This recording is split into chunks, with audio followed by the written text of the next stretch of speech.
G'day, welcome back to Build Some, and what I want to show you today in this video is the strength and weakness of concrete and steel and how we use them together as reinforced concrete to provide or to form a very strong structural member of our building. So essentially this is our slab of concrete, and concrete is very strong when it's compressed or pushed together. So think about a force being pushed along the line of these arrows, pushing the concrete together. The concrete's going to stand up pretty well. It's not going to want to crack or anything, and it's very strong in compression. However, if we were to reverse the situation and try and pull the concrete apart, then the concrete's going to break reasonably easy. So concrete is very strong in compression, very weak in tension.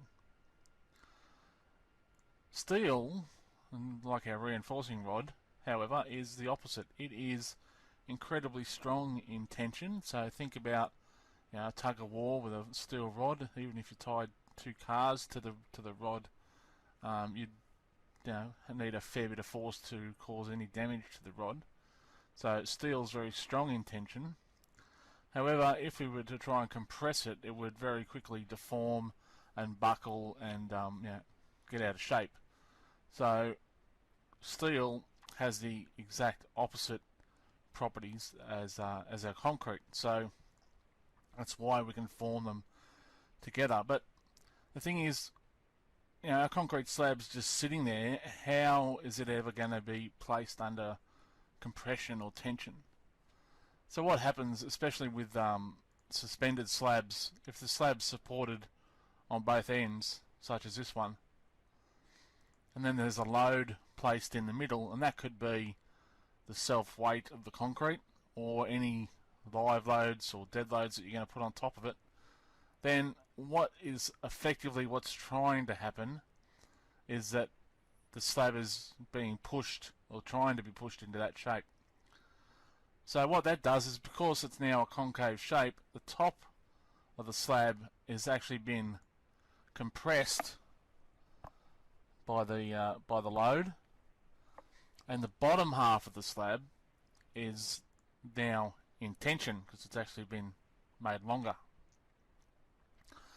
So this is where the structural engineers come into play, and this is how they work out where they're going to place their reinforcement. So we need to place reinforcement in the areas of the slab that are going to be placed under tension.